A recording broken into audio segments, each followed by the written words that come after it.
రెడ్డి గారిని పిలవాలేమో. అయ్యో పవన్ పిలవండి చాలు. మంచి అన్నది మాల అయితే మాల నేను అవుతాను అంటాడు. ఆ మంచి అనేదే మాల అయితే నేను మాల అతన్ని అవుతాను. తప్పేముందండి? సూపర్. పేరు ముఖ్యమండి, అంతే. ఇదేముందండి చివరిలో? పద్యాలు చెప్తారా? ఒక సిన్సియర్ ఐపీఎస్ ఆఫీసర్ని చూడబోతున్నాం, మళ్ళీ ఇలాంటి ఇంటర్వ్యూ మాకు దొరుకుతుందో దొరకదు. భూరి భుజబలాబీల లౌక్యాగ్రేసర మస్తక చికిత చరణావిందుడైన నేను ఒక్క బక్క చిక్కిన రూపాల మృగాల తనూజాతంలచే అవమానింపబడ్డయ్యా. అంగవంగ కలింగ బరబర ఎవరు రాజాధిపులే రాయసికామరికి సామంతులుగా కప్పంబులు కట్టిరో అట్టి గాంధార రాయస్థాన కవి ఈ చంద్రమౌళికి అవమానమా? ఏమి చేస్తున్నాను వారిట్లా ఆచరించరు. ఇట్లా వెళ్తూ సో డాక్టర్ అవ్వకపోయి ఐపీఎస్ అయ్యారు. అవునండి. 30 years వరకు లైఫ్లో రిస్క్ చేయొచ్చు. 30 తర్వాత ఫ్యామిలీలో సెటిల్ అయిపోయినప్పుడు రిస్క్ చేయడానికి కొంచెం భయపడతాం, పిల్లలు ఫ్యామిలీ అంతా వచ్చిన తర్వాత. సో 30 years వరకు ఎందుకు మనం ప్రయత్నించకూడదని ఒక చిన్న ఆశ ఆలోచనతో సివిల్స్ పై పడుకులేసాను. వ్యవసాయ విస్తరణాధికారిగా దొనకొండలో ఉద్యోగం రావటం, ఉద్యోగం చేస్తూ మధ్య మధ్యలో సెలవులు తీసుకుంటూ ప్రిపేర్ అయ్యి 4th attempt విజయాన్ని సాధించాను. ఫస్ట్ 3 attemptsలో రాకపోవడానికి గల కారణం ఏమైంటుందంటారు? నేను మా స్కూల్లో టాపర్ అయి ఉండొచ్చు, మేబీ నా కాలేజీలో నేను టాపర్ అయి ఉండొచ్చు. ఎవరైతే బెస్ట్ అని ఫీల్ అవుతారో I mean like studies wise వాళ్ళంతా సివిల్స్ వైపే వస్తారు మ్యాక్సిమం. సో వచ్చినప్పుడు నేను అందులో ఒకరిని. అటువంటప్పుడు నేనేమనుకున్నానంటే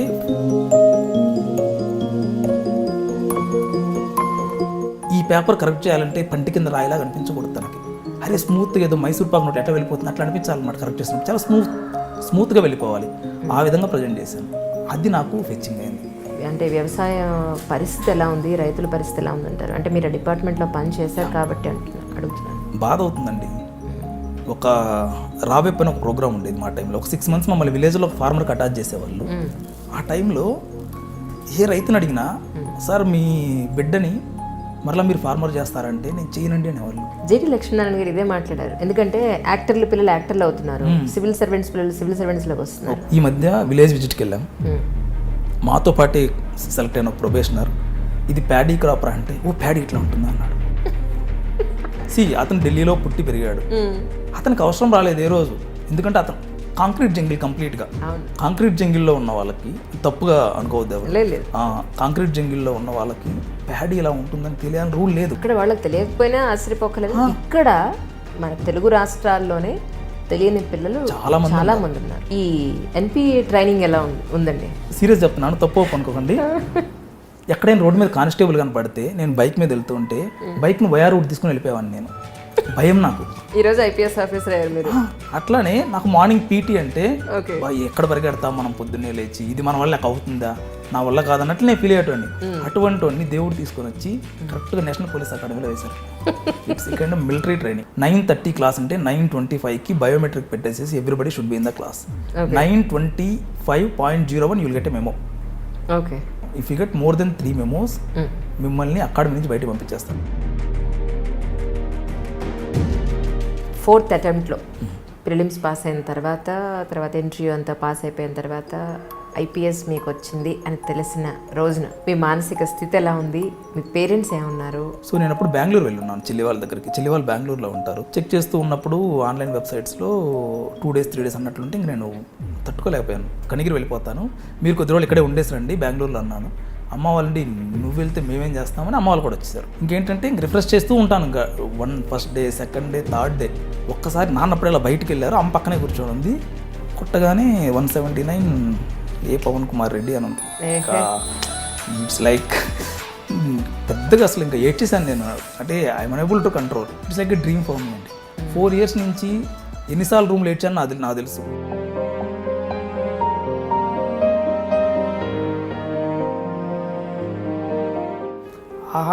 అదంతా ఒక్కసారి బయటకు వచ్చేసింది ఆ రోజు. ఇంకా ముగ్గురం కూర్చేసుకొని ఒకరినొకరు పట్టేసుకొని ఏడ్చాం. నాకేమనిపించిందంటే రిజల్ట్ రాక ఒక్క సెకండ్ ముందు నీ లైఫ్కి, రిజల్ట్ వచ్చిన నెక్స్ట్ సెకండ్ నీ లైఫ్కి యూ కాంట్ ఇమాజిన్. ఆ సెకండ్లో మీ అమ్మా నాన్న హ్యాపీనెస్ కోసం వాళ్ళు గత లాస్ట్ 25-26 years నీ కోసం పెట్టిన శ్రమ కోసం దానికోసం ప్రిపేర్ అవ్వచ్చు లైఫ్లో. దానికోసం ఏదైనా చేయొచ్చు. సీరియస్లీ స్పీకింగ్ దానికోసం ఏదైనా చేయొచ్చు. ఏ బిడ్డ అయినా ఏదైనా చేయొచ్చు. హాయ్ అండి, ఈనాడు దిల్సే విత్ మీ అంజలిలో సివిల్ సర్వెంట్స్ సిరీస్లో భాగంగా మనం చాలామంది ఐఏఎస్ ఐపీఎస్ ఆఫీసర్స్ని కలిసాం ఇప్పటివరకు. మరి ఈరోజు నా గెస్ట్ పేరు ఏంటి అంటే పవన్ కుమార్ రెడ్డి గారు. ఆయన బీఎస్సీ అగ్రికల్చర్ చదివి ఆ తర్వాత సివిల్ సర్వీసెస్లోకి ఏ విధంగా వచ్చారు, ఆయన లైఫ్ జర్నీ గురించి ఆయన అడిగి తెలుసుకుందాం. పవన్ కుమార్ రెడ్డి గారు నమస్తే అండి. నమస్తే అండి. రెడ్డి గారిని పిలవాలేమో? అయ్యో, పవన్ పిలవండి చాలు. Just I'm kidding with you. పర్లేదండి.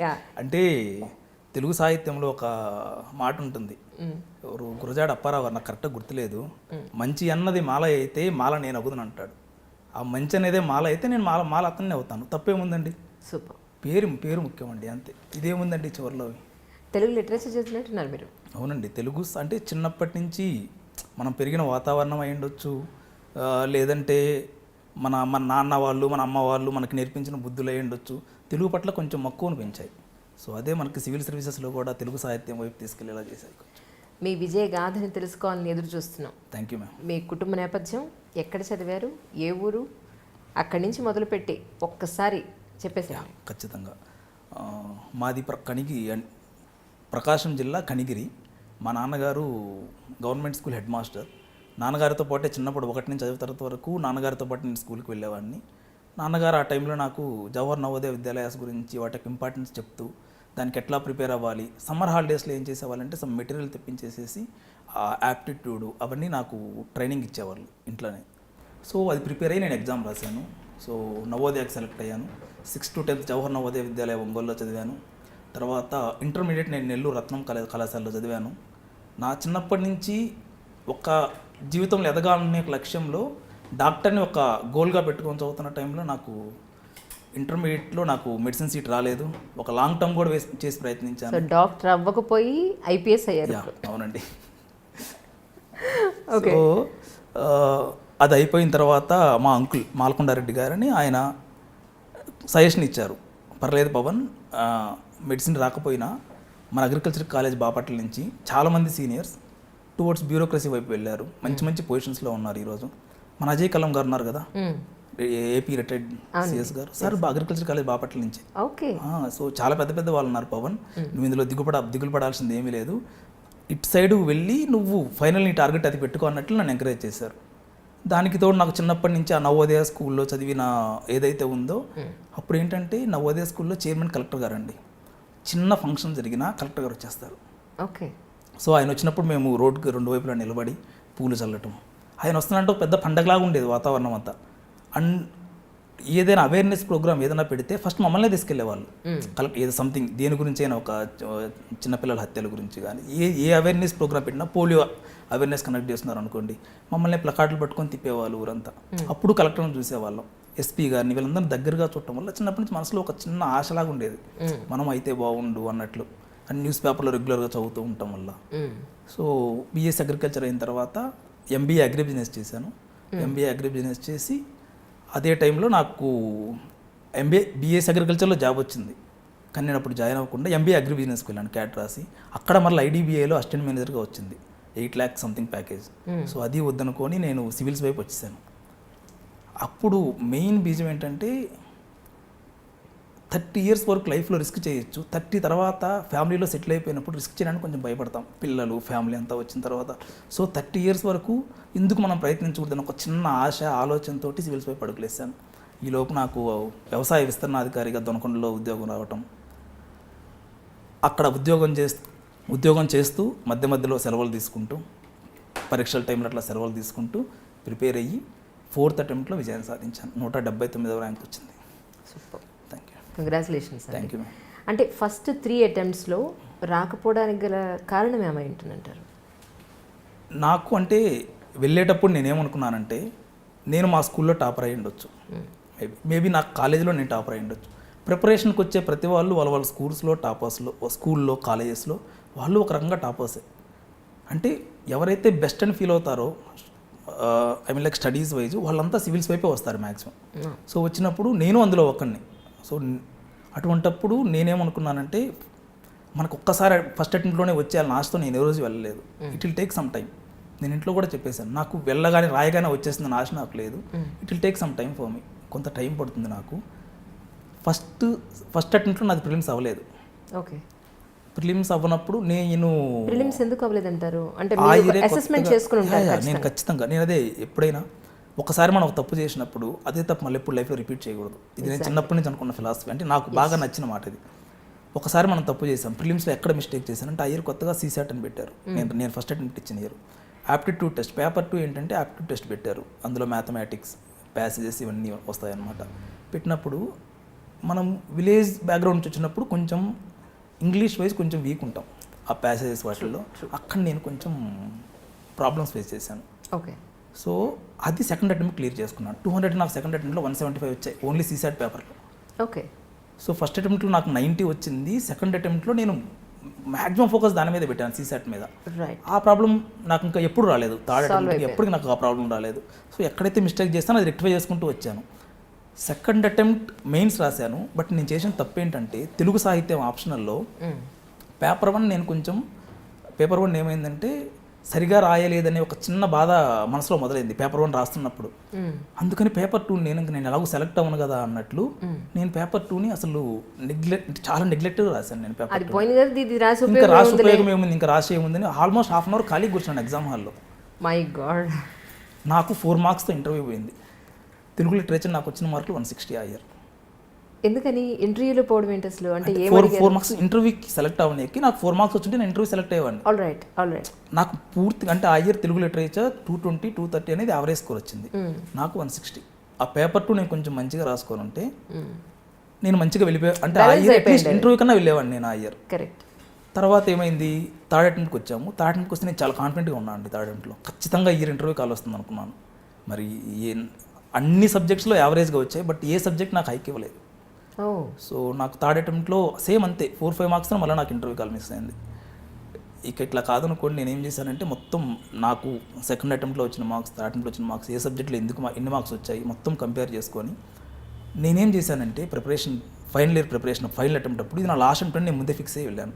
నేను ఫీల్డ్లోకి అడుగు పెట్టేటప్పుడు 5 అటెంప్ట్స్, ఇంకొక 6 అటెంప్ట్స్ ఉన్నాయి యాక్చువల్గా. ఇప్పుడు జనరల్ కేటగిరీకి ఇప్పుడు 6 అటెంప్ట్స్ ఉన్నాయి. ఓకే. నేనేమనుకున్నాను అంటే వెళ్ళేటప్పుడే 4 అటెంప్ట్స్ కంటే ఎక్కువ ఇవ్వద్దు. అప్పటికి నాకు వయసు కూడా ఆల్మోస్ట్ 29-30 దాకా వచ్చేస్తుంది. సో ఆ తర్వాత నేను it's not good to depend on my parents. 30 వయసు వచ్చిన తర్వాత వాళ్ళు డిపెండ్ కష్టం నాకు కూడా. సో నేనేమనుకున్నా అంటే ఒక్కసారి అవుట్ ఆఫ్ బాక్స్ థింక్ చేద్దాం. ఎప్పుడు రొటీన్గా వెళ్తూ ఉన్నాం కదా, ఈసారి అవుట్ ఆఫ్ బాక్స్ థింక్ చేద్దాం. ఫర్ ఎగ్జాంపుల్ తీసుకోండి, బ్యాంకింగ్ అనే సెక్టార్ తీసుకున్నాం అనుకోండి. What is banking? ఫస్ట్ బ్యాంకింగ్తో మొదలుపెట్టాను. What is banking?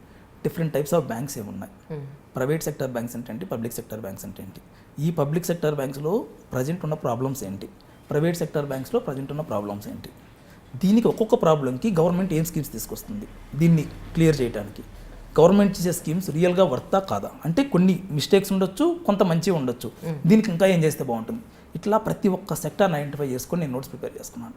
It's like ఒక్క షీట్లో నాకు ఒక్కొక్క సెక్టార్ గురించి complete details, last 1 year current affairs అన్ని బుక్స్ ముందే చేసుకొని బ్యాంకింగ్ గురించి మొత్తం ఏమేమి న్యూస్ వచ్చాయి మొత్తం ఒక దగ్గర పెట్టేసుకున్నాను. అంటే ఒక బ్యాంకింగ్ విషయంలోనే ఎందుకు అలా చేశారు? అన్ని సెక్టార్స్ నేను ఎగ్జాంపుల్గా చెప్తున్నాను, ఓన్లీ బ్యాంకింగ్ కాదు, ఇన్ఫ్రాస్ట్రక్చర్, అగ్రికల్చర్, ఇట్లా ఎన్విరాన్మెంట్, ప్రతి ఒక్క సిలబస్లో ఏ టాపిక్ అయితే ఉందో ఆ టాపిక్ రిలేటెడ్ ప్రతి ఒక్కటి నేను టాపిక్ వైజ్ తీసుకొని ప్రతి ఒక్కదానికి నోట్స్ ప్రిపేర్ చేసి పెట్టేసుకున్నాను.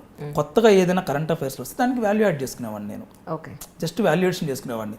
నాకు ఎగ్జామ్కి వెళ్ళే లాస్ట్ 15 days ముందు జస్ట్ అవి ముందు పెట్టేసుకొని చూసుకుంటూ వెళ్ళాను.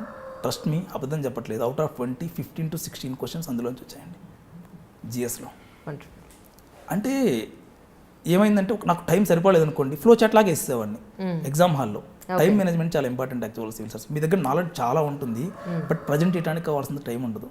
అటువంటిప్పుడు ఫ్లో చాట్ ఫామ్లో వేసేవాడిని, డయాగ్రామ్స్ వేసేవాడిని. ఎక్కడ పాజిబిలిటీ ఉంటే అక్కడ కరెక్ట్ చేసే అతనికి ఈ పేపర్ కరెక్ట్ చేయాలంటే పంటి కింద రాయిలా కనిపించకూడదు తనకి. అరే స్మూత్గా ఏదో మైసూర్ పాక్ నోట్ ఎట్లా వెళ్ళిపోతుంది అట్లా అనిపించాలన్నమాట. కరెక్ట్ చేసినప్పుడు చాలా స్మూత్గా వెళ్ళిపోవాలి. ఆ విధంగా ప్రజెంట్ చేశాను. అది నాకు ఫెచ్చింగ్ అయింది. ఓకే. సో 760 మార్క్స్ వచ్చాయి నాకు రిటర్న్లో. మంచి స్కోర్ అది యాక్చువల్గా. ఇందాక డయాగ్రామ్స్ వేశానన్నారు, అంటే ఒక ఎగ్జాంపుల్ చెప్తారా ఒకటి? ఇప్పుడు సపోజ్ ఎస్ఏలోనే ఇండియా ఫేస్ చేస్తున్న ప్రాబ్లమ్స్ ఏంటి, దానికి సొల్యూషన్స్ ఆ టైప్లో క్వశ్చన్ అడిగినప్పుడు ప్రాబ్లమ్స్ అన్నీ నువ్వు రాసుకుంటూ పోతే నీకు ఒక డే అంతా రాయొచ్చు. యాక్చువల్గా ఇట్స్ వెరీ డిఫికల్ట్. సో ఒక చిన్న బాక్స్ వేసుకోండి, social, economical, political, historical, cultural, ఇట్లా డిఫరెంట్ డైమెన్షన్స్ ఒక దాంట్లో చూపించండి. ఓకే. దానికి తగ్గట్లు సోషల్గా మళ్ళీ ఏ ప్రాబ్లమ్స్ ఉన్నాయి మళ్ళీ డైవర్సిఫై చేయండి, ఎకనామికల్గా ఏమున్నాయి డైవర్సిఫై చేయండి, కల్చరల్గా ఏమున్నాయో చూపించండి. నీకు ఒక్క ఫ్లో చార్ట్లో నువ్వు చెప్పాలనుకున్న విషయం అంతా సింపుల్గా చూపించవచ్చు. It will save lot of time actually exam వల్ల. నువ్వు ఎంత రాసుకుంటూ పోయినా అంత విషయాన్ని నువ్వు అతనికి చూపించలేవు. అండ్ ఒక్కొక్క సెక్టార్ని తీసుకొని నీకు లైఫ్లో నువ్వు ఎన్కౌంటర్ అయిన ప్రాబ్లమ్స్ కానీ నువ్వు చూసిన ప్రాబ్లమ్స్ కానీ కింద మెన్షన్ చేయండి. మెన్షన్ చేసినప్పుడు అతనికి అర్థమవుతుంది, ఇతనికి సబ్జెక్ట్ అంతా తెలుసు, ఇతనికి అవగాహన ఉంది అండ్ కొన్ని చెప్పగలుగుతున్నాడు. టైం కన్స్ట్రెయింట్లో మనకు వచ్చింది మ్యాక్సిమం చూపించాలనుకున్నప్పుడు ఇది నాకు బెస్ట్ అనిపించింది. సో అట్లా వెళ్ళాను నేను, అది నాకు బాగా ఫిచ్చింగ్ అయింది. ఓకే. కోచింగ్ ఎక్కడ తీసుకున్నారు? కోచింగ్ ఇక్కడే హైదరాబాద్లో తీసుకున్నానండి. కోచింగ్ డిబి కుమార్ గారి దగ్గర జాయిన్ అయ్యాను. జస్ట్ ఒక 6 months. నేను మెయిన్స్ కోచింగ్ ఏం తీసుకోలేదు, ప్రిలిమినరీ పార్ట్ వరకు కోచింగ్ తీసుకున్నాను. అంటే మీ బ్యాచ్లో మీరు ఒక్కరే సెలెక్ట్ అయ్యారా లేకపోతే మిగతా వాళ్ళు ఇంకెవరిని మీతో పాటు ఉన్నారా? డిబి కుమార్ దగ్గర తీసుకున్నప్పుడు నా బ్యాచ్లో నేను ఒక్కరిని సెలెక్ట్ అయ్యానండి. ఓకే. నా బ్యాచ్లో నేను ఒక్కరిని సెలెక్ట్ అయ్యాను. బట్ సార్ బాగా చెప్తారు, కాన్సెప్ట్ నేర్పిస్తారు, యాక్చువల్గా బాగుంటుంది. ఓకే. సో అంటే మీ బీఎస్సీ కల్చర్ అనేది దీనికి ప్లస్ అయిందంటారా ఒక మాటలో చెప్పాలంటే? బిఎస్ అగ్రికల్చర్ అనేది బ్లెస్సింగ్ ఇన్ డిస్గైజ్ టైప్ నాకు. అంటే ఏమవుతుందంటే మెడిసిన్ సీట్ రాలేదని ఒక పక్క మనసులో బాధ ఉన్నా, ఏదో అంటారు కదా ఏం జరిగినా మన మంచికే అనే కాన్సెప్ట్లో బిఎస్ అగ్రికల్చర్లో మనకి డిఫరెంట్ థింగ్స్ ఉంటాయి. యాక్చువల్గా ఆగ్రానమీ అని ఉంటుంది, సాయిల్ సైన్స్ అని ఉంటుంది, ఫిజియాలజీ అని ఉంటుంది, ఎంటమాలజీ అని ఉంటుంది, ఎక్స్టెన్షన్, అగ్రికల్చర్ ఎక్స్టెన్షన్ ఉంటుంది. ఇవన్నీ ఏంటంటే మిమ్మల్ని సమాజానికి దగ్గర చేస్తాయి. ఓకే. మీరు బిఎస్ అగ్రికల్చర్ చేరిన తర్వాత 24 hours మీరు గడిపేది ఎవరితోటి? రైతులతోటి. అంటే రైతులు అంటే ఎవరు? 60% ఆఫ్ ఇండియన్ పాపులేషన్ ఎవరు? రైతులే. సో ఏదైనా ప్రాబ్లం అనేది ఏదైనా ఉందంటే అది నీ కళ్ళతో చూడగలే అవకాశం మనకు వచ్చింది. మేబీ నేను వేరేది ఏదైనా జాయిన్ అయి ఉంటే నేను మేబీ ఇంత అవగాహన సమాజం పట్ల ఇంత నాకు తెలుసుండకపోవచ్చు, కానీ బిఎస్ అగ్రికల్చర్ జాయిన్ అవడం నాకు ఖచ్చితంగా మేలు జరిగింది ఆ విషయంలో. ఎలా అనిపించింది? అంటే వ్యవసాయ పరిస్థితి ఎలా ఉంది, రైతుల పరిస్థితి ఎలా ఉందంటారు? అంటే మీరు డిపార్ట్మెంట్లో పని చేశారు కాబట్టి అడుగుతున్నాను. బాధ అవుతుందండి. ఒక రాబే పైన ఒక ప్రోగ్రామ్ ఉండేది మా టైంలో. ఒక 6 months మమ్మల్ని విలేజ్లో ఒక ఫార్మర్కి అటాచ్ చేసేవాళ్ళు. ఆ టైంలో ఏ రైతుని అడిగినా సార్ మీ బిడ్డని మరలా మీరు ఫార్మర్ చేస్తారంటే నేను చేయనండి అనేవాళ్ళు. జేడి లక్ష్మీనారాయణ గారు ఇదే మాట్లాడారు. అవునా? ఎందుకంటే యాక్టర్ల పిల్లలు యాక్టర్లు అవుతున్నారు, సివిల్ సర్వెంట్స్ పిల్లలు సివిల్ సర్వెంట్స్లోకి వస్తున్నారు, ఓకే, డాక్టర్ల పిల్లలు డాక్టర్లు అవుతున్నారు. ఒక్క రైతు విషయంలో మాత్రమే తన ప్రొఫెషన్లోకి తన పిల్లలు రావడానికి ఇష్టపడతారు. అసలు ఇంట్రెస్ట్ కాదండి, అటు సైడ్ తీసుకెళ్ళడానికి ఇంట్రెస్ట్ చూపించట్లేదు.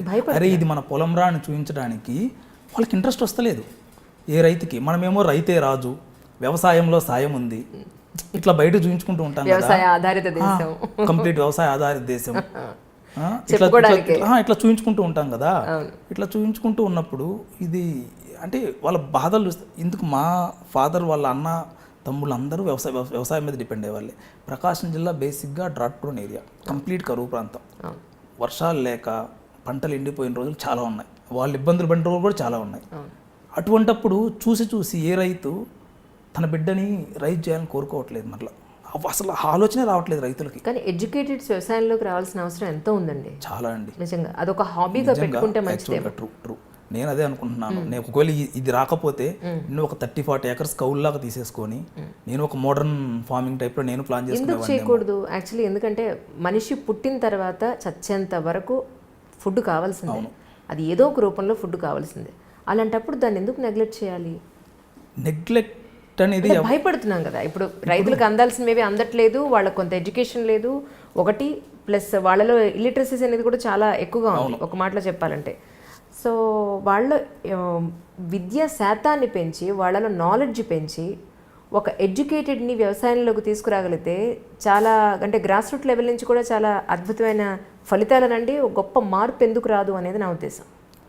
అంటే ఇప్పుడు ఏమవుతుందంటే society they are moving towards technology అండి. అందరూ సిటీల్లోకి వెళ్ళిపోదాం, సిటీల్లో సెటిల్ అవుదాం అనే ఆలోచన ఉంటుంది. కానీ ఏ వ్యక్తికి చాలా తక్కువ పర్సెంట్ పాపులేషన్కి విలేజెస్కి వెళ్దాం, విలేజెస్లో వ్యవసాయం చేద్దాం అనే ఆలోచన చాలా తక్కువ మందికి ఉంటుంది. చిన్నప్పటి నుంచి పేరెంట్స్ కూడా ఏ బిడ్డని ఆ విధంగా పెంచట్లేదు, ఫస్ట్ థింగ్. సెకండ్ థింగ్ ఏంటంటే అగ్రికల్చర్ అనేది కంప్లీట్గా మన చేతుల్లో ఉండదు. సో ఇట్ డిపెండ్స్ ఆన్ ఎంత రెయిన్ పడుతుంది, టెంపరేచర్స్ ఎంత ఉన్నాయి, మన సీడ్ క్వాలిటీ ఏంటి, ఇట్లా వాటర్ అవైలబిలిటీ ఎంత ఉంది, దీని మీద డిపెండ్ అవుతుంది. అటువంటప్పుడు నీ లైఫ్ని రిస్క్లో పెట్టి నువ్వు వ్యవసాయం చేస్తున్నట్లే.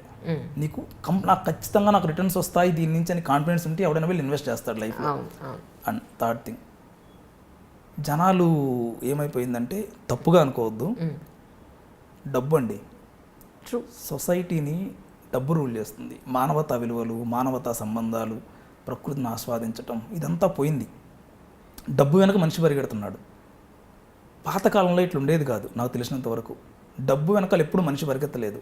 ఉన్న డబ్బుతో ఆనందంగా ఎలా ఉండేది చూసేవాడు, కానీ డబ్బు వెనకాల ఇప్పుడు మనిషి పరిగెడుతుండటం వల్ల జనాలకి అది ఒక రెమ్యూనరేటివ్ ఎంటర్ప్రైజ్గా కనపడట్లేదు అగ్రికల్చర్ అనేది. అందుకే ఇంట్రెస్ట్ చూపించట్లేదు. అండ్ మీరు అన్నది 100% నిజమండి. చిన్నప్పటి నుంచి లైక్ టెక్స్ట్ బుక్స్లో కానీ ప్రతి ఒక్క దాంట్లో కిడ్స్కి అగ్రికల్చర్ దాని ఇంపార్టెన్స్ సీరియస్గా చెప్తున్నాను. మీరు తప్పు అనుకంటే నేను మెన్షన్ చేయను. ఈ మధ్య విలేజ్ విజిట్కి వెళ్ళాం.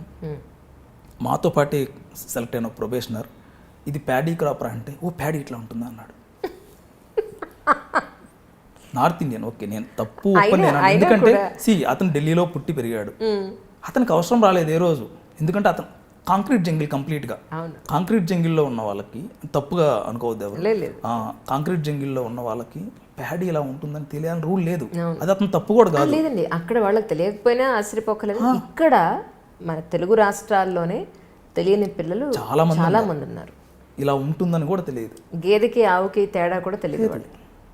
అది అట్లా అంటే అది నేను తప్పు అనను, అది ఒప్పు అనను. ఎందుకంటే పెద్దలు ప్రతిదానికి బహుముఖాలు ఉంటాయంటారు.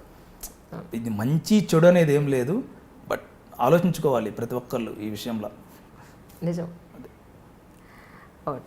ఈ ఎన్పిఏ ట్రైనింగ్ ఎలా ఉందండి? ఎన్పిఏ ట్రైనింగ్ అనేది నేను నవోదయ స్కూల్లో చదివాను కదా. సో నవోదయ స్కూల్లో చదివేటప్పుడు మాకేంటంటే చిన్న మార్నింగ్ పీటీ ఉండేది. సో మార్నింగ్ పీటీ ఉన్నప్పుడు రోజు 5 రౌండ్స్ 6 రౌండ్స్ అంటే దానికి నేను చాలా కష్టంగా ఫీల్ అయ్యేవాడిని. ముద్దునే లేవాలి. నేను అనుకునేవాడిని త్వరగా నవోదయ నుంచి బయటకు వచ్చేస్తే ప్రశాంతంగా మార్నింగ్ 8 వరకు పడుకోవచ్చు అనుకునేవాడిని. దేవుడు మరి ఎందుకు అట్లా క్రియేట్ చేస్తాడు నాకు తెలియదు. సీరియస్ చెప్తున్నాను, తప్పు అనుకోకండి. ఎక్కడైనా రోడ్డు మీద కానిస్టేబుల్ కనపడితే నేను బైక్ మీద వెళ్తూ ఉంటే బైక్ను వయా రూట్ తీసుకుని వెళ్ళిపోయేవాడిని. నేను భయం, నాకు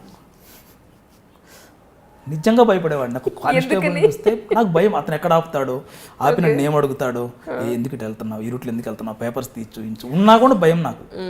ఈరోజు ఐపీఎస్ ఆఫీసర్ అయ్యారు మీరు, ఉన్నా కూడా నాకు భయం. అట్లానే నాకు మార్నింగ్ పీటీ అంటే ఎక్కడ పరిగెడతాం మనం పొద్దున్నే లేచి, ఇది మన వల్ల అవుతుందా, నా వల్ల కాదన్నట్లు నేను feel అయ్యేటోడిని.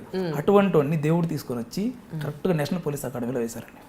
It's kind of military training. Morning 5:30కి స్టార్ట్ అయితే నీకు ఈవినింగ్ 6:30 వరకు అసలు నీ లైఫ్లో ఏం జరుగుతుందో కూడా నువ్వు అర్థం చేసుకోలేని కండిషన్లో ఉంటావు. ఎన్నింటికి లేపుతారండి? మార్నింగ్ లేపడం ఏమి ఉండదండి. మార్నింగ్ 5:30 అవగానే నువ్వు ఫాలో అవ్వాలి. 5:31 నువ్వు మీరు వచ్చారంటే 20 to 30 పుషప్స్ ఇమీడియట్గా పనిష్మెంట్ ఇస్తారు. పనిష్మెంట్ ఇంకా సెకండ్ డిస్కషన్ ఏమి ఉండదు. సార్ నేను ఇది లేట్ ఏం ఉండదు. 5:30 ఫాలన్ అంటే 5:30 మీరు అక్కడ ఉండాలి.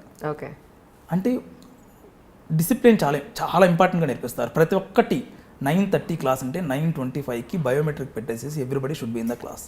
9:25.01 you'll get a memo. Okay, ఎందుకు క్లాస్కి లేట్గా వచ్చావు అని memo. If you get more than 3 memos మిమ్మల్ని అకాడమీ నుంచి బయటకు పంపించేస్తారు. Next year you have to come again. Okay, you have to join with the new batch for the training. My God, చాలా స్ట్రిక్ట్గా ఉంటుంది. బట్ బెస్ట్ థింగ్ ఏంటంటే initial డేస్లో కోపం వచ్చేది. ఇందిరా బాబు ఇది మిగతా సర్వీసెస్ వాళ్ళందరూ హ్యాపీగా తిరుగుతున్నారు, వాళ్ళకి ఇంత ఇందులో 10% కూడా హెక్టిక్ ట్రైనింగ్ లేదు. ఓన్లీ ఐపీఎస్కి హెక్టిక్ ట్రైనింగ్. మార్నింగ్ నిద్ర లేపుతారండి. 5:30కి లేచి గ్రౌండ్కి వెళ్తాం కదా, 4 kilometers పరిగెత్తాలి కంపల్సరీ. ఎవ్రీబడి 4 kilometers పరిగెత్తాలి. ఒకవేళ నీకు ఏదైనా బాగా లేకపోతే, కాలు కాలంతా బాగైన తర్వాత సండేస్ కానీ అట్లా ఎక్స్ట్రా పెడతారు పీటీ. మళ్ళీ అది కవర్ చేయాల్సిందే. మీరు నాకు కాలు బాగాలేదని పడుకోవడానికి ఉండదు, కంపల్సరీ చేయాలి. ఏదో సినిమాలో చూపిస్తారు చూసారా, పనిష్మెంట్ ఇనిషియల్ డేస్లో పనిష్మెంట్లా ఫీల్ అవుతాం. తర్వాత పరిగెత్తడం అనేది నీకు బాడీలో ఒక పార్ట్. అంటే లైక్ యూ విల్ బి చాలా ఎంజాయ్ చేస్తాం. ఇనీషియల్గా స్విమ్మింగ్ పూల్లో దిగడానికి భయపడతాం. ఒక స్టేజ్ వచ్చిన తర్వాత స్విమ్మింగ్ అనేది ఎంజాయ్ చేస్తాం. హార్స్ ఎక్కడానికి భయపడతాం స్టార్టింగ్లో. ఎండ్కి వచ్చేసరికి హార్స్ రైడింగ్ అనేది నీకు ఒక హాబీలా తయారవుతుంది, ఒక ప్యాషనెట్గా తయారవుతాం అనమాట. ఫస్ట్ 1 kilometer నడవడానికి భయపడే ఒక ప్రొబేషనర్ ఎండ్లో 16 కిలోమీటర్స్ అనేది 90 మినిట్స్లో చాలా క్యాజువల్గా పరిగెడతాడు. ప్రాక్టీస్ కదండి, day by practice day continuous అంటే ఎనర్జీ పెరుగుతుంది, ఎండోరెన్స్ పెరుగుతుంది, స్టామినా పెరుగుతుంది. వాళ్ళు ఏమంటారంటే గ్రౌండ్లో వచ్చిన పెయిన్ గ్రౌండ్లోనే పోవాలి. నువ్వు రెగ్యులర్గా చేస్తూ ఉన్నప్పుడు ఆటోమేటిక్గా నీకు అనేది చాలా ఈజీ అయిపోతుంది అక్కడికి వెళ్ళేసరికి. లాస్ట్లో 40 కిలోమీటర్స్ రివర్ రాఫ్టింగ్ కానీ, క్లిఫ్ నుంచి jump, bungee jumping, what not, అంటే లైక్ నీలో ఉన్న inner potential, it can be anybody in the society. రెగ్యులర్గా కంటిన్యూస్గా అతన్ని కనుక ప్రాక్టీస్ అని వెంటబడితే anybody can do wonders in life. NPA will prove that అండి. డే 1 ఎంత తిట్టుకుంటామో పాసింగ్ అవుట్ పీరియడ్ రోజు అంత హ్యాపీగా బయటకు వస్తాం. అంటే నాలో నిజంగా ఇంత పొటెన్షియల్ ఉందా, నాలో నిజంగా నాకు ఇంత క్యాపబిలిటీస్ ఉన్నాయా అనే విషయం మనకు ఆ రోజు అర్థమవుతుంది బయటకు వచ్చే రోజు.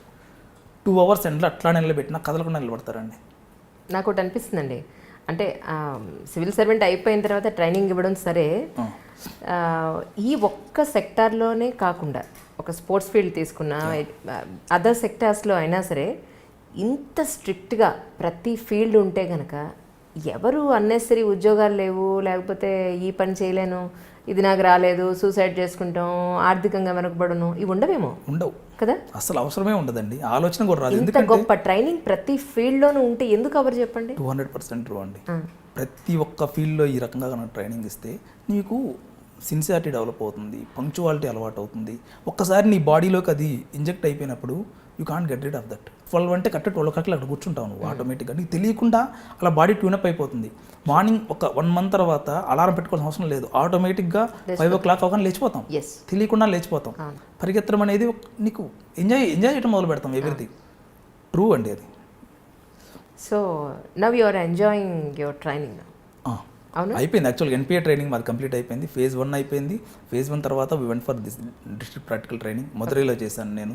అదొక అమేజింగ్ ఎక్స్పీరియన్స్ అండి. మదురైలో మనకేం తెలియదు, భాష రాదు, ఒక కొత్త ప్లేస్కి వెళ్తున్నాం, కొత్త జనాలు, అంటే ఎక్సైట్మెంట్ ఉంటుంది, చాలా ఎక్సైట్మెంట్, తెలియకుండా ఇంటర్నల్గా భయం. ఎంత మనం ట్రైనింగ్ తీసుకొని వెళ్ళినా అంటే లైక్ అప్పటి వరకు ఒక అమ్మ మనల్ని ఎట్లా కాపాడుతుందో అట్లా కాపాడతారు ఎన్పిఏలో. నీకు చిన్న ప్రాబ్లం వచ్చినా ఇమీడియట్గా రెస్పాండ్ అంటే 10 members ఉంటారండి. నీకు చిన్న ప్రాబ్లం, నాకు ఇది ప్రాబ్లం ఉందంటే everything they will take care of you, except training part పక్కన పెట్టేస్తే rest anything no they will take care of everything. అదే టైంలో కొత్త ప్లేస్కి వెళ్తున్నాం, అక్కడ మనకు ఎవరు తెలియదు, మనం ప్రొటెక్ట్ చేయడానికి కూడా ఎవరు లేరు, సీనియర్ ఆఫీసర్స్ దగ్గరికి వెళ్తున్నాం. ఆ టైంలో మా ఎస్పీ చాలా మంచి వ్యక్తి, మణివన్నన్ అని, సో లోకల్ పర్సనే, తమిళనాడు అతను. తెలుగు మాట్లాడతారు, తెలుగు రాదు, తెలుగు మాట్లాడరు, మనం తమిళ్ నేర్చుకోవాలి.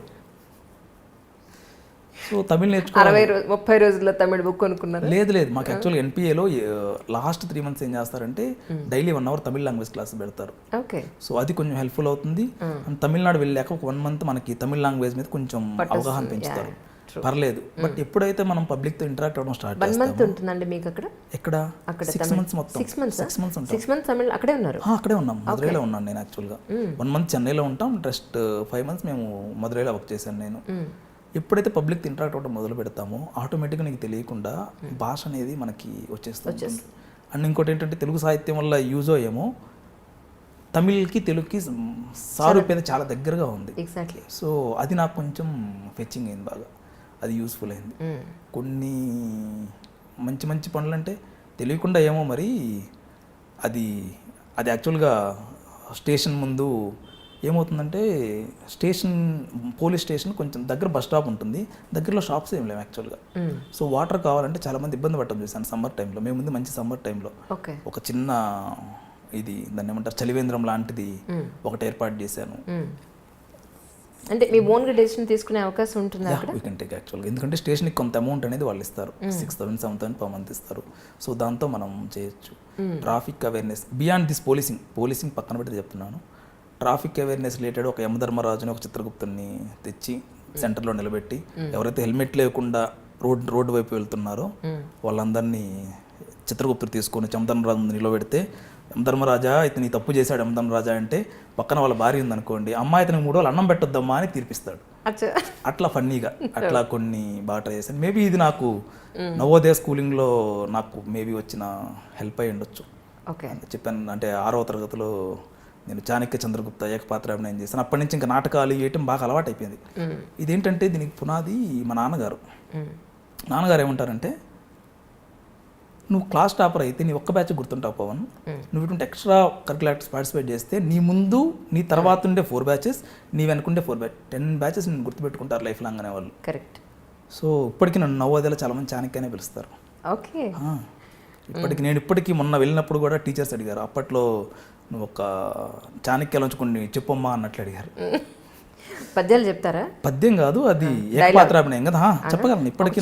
ఒక చిన్న చెప్తారు మాకు కూడా? ఖచ్చితంగా. అయ్యో రేపు ఎందుకంటే ఒక సిన్సియర్ ఐపీఎస్ ఆఫీసర్ని చూడబోతున్నాం, మళ్ళీ ఇలాంటి ఇంటర్వ్యూ మాకు దొరుకుతుందో దొరకదు. Thank you. భూరి భుజబలాబీల లౌక్యాగ్రేసర మస్తక చికిత చరణావిందుడైన నేను ఒక్క బక్క చిక్కిన రూపాల మృగాల తనూజాతంలచే అవమానింపబొట్టయ్యా. అంగవంగ కలింగ బర్బర యమ రాజాధిపులే రాయసికామరికి సామంతులుగా కప్పంబులు కట్టిరో హట్టి గాంధార రాయస్థాన కవి ఈ చంద్రమౌళికి అవమానమా, ఏమి చేస్తున్నాను వారిట్లా ఆచరించరు. ఇట్లా వెళ్తూ ఉంటుంది. ఫస్ట్ టైం ఒక ఐపీఎస్ ఆఫీసరు చిన్నప్పటి నుంచి అంటే పొగుడుకోవడం కాదు, తల్లి తండ్రి ప్రతి ఒక్కరి లైఫ్లో చాలా ఇంపార్టెంట్ అండి. ప్రతి ఒక్కరి లైఫ్లో అంటే బిడ్డ ఎదుగుతున్న కొద్దీ తండ్రి ఎదగాలి. పేరెంట్స్ నిజంగా అంత బాధ్యత తీసుకుంటే ఈరోజు ఇన్ని అనాథాశ్రమాలు, పిల్లలు డే 1 బేబీ నుంచి డిగ్రీ చదివే పిల్లల వరకు ఎన్ని అనాథాశ్రమాలు ఉన్నాయి తెలుసా అండి మన ట్విన్ సిటీస్లో? అవును. అసలు ఇంతమంది అనాథలు ఎక్కడి నుంచి పుట్టుకొచ్చేస్తున్నారు? పేరెంట్స్కి బాధ్యత లేకపోవడం వల్లే కదా. ఇప్పుడు అసలు ఎందుకు అలా రావాలనేది నా బాధ. ఇప్పుడు మీరు అన్నారు పేరెంట్స్ అనేది ఇప్పుడు చిన్నప్పటి నుంచి చెప్తున్నాను కదా, మా నాన్న నాకు చెప్పేవాడు, నేను మా నాన్న చిన్నప్పటి నుంచి ఒకటే, నీ కోసం రూపాయి ఆస్తి మిగిల్చను, ఒక్క రూపీ కూడా నీకు సేవింగ్స్గా నేను ఉంచను, నువ్వు ఎంతవరకు చదువుకుంటావు చదువుకో, నీకు ఎంత ఖర్చు అయినా నేను పెడతాను, నీ చదువుకి ఎంత ఖర్చు అయినా నేను పెడతాను నాన్న, నేను ఇంతవరకు వెళ్తాను, ఎక్కడి వరకు వెళ్తానన్నా అంతవరకు నేను ఏదో కష్టం చేసి కావాలంటే వ్యవసాయం చేసినా నేను చదివిస్తాను, నాకేం ప్రాబ్లం లేదు, మా నాన్న టీచర్ కదా చదివిస్తాను, కానీ నీకైతే ఆస్తి మిగిల్చాను చిన్నప్పుడు నాకు చెప్పేవాళ్ళు. అదే విషయం ఐ మీన్ లైక్ ఎందుకో తెలియకుండా మనసులో ఏదైనా ఒక చిన్న తప్పు చేయాలన్నా ఆయన గుర్తొచ్చేవాడు నాకు. జీవితంలో అమ్మా నాన్న బాగా గుర్తొచ్చేవాళ్ళు. అంటే ఏదైనా బియాండ్ వెళ్తూ ఉన్నాము లైఫ్లో అని ఒక సైడ్ ట్రాక్ ప్రిపరేషన్ టైంలో కూడా ఒకసారి కంప్లీట్ డిప్రెషన్ వచ్చేస్తుంది, బాధ వచ్చేస్తుంది, ఇంకొద్దు మన వల్ల కాదు అనుకున్నప్పుడు వాళ్ళు గుర్తొచ్చినప్పుడు వాళ్ళ మోటివేషన్ వస్తుంది తెలియకుండా మనకి. పేరెంట్స్ ఐ మీన్ లైక్ భగవంతుడి స్వరూపాలు అంటారు కదా, ఎగ్జాక్ట్ దట్స్ ట్రూ.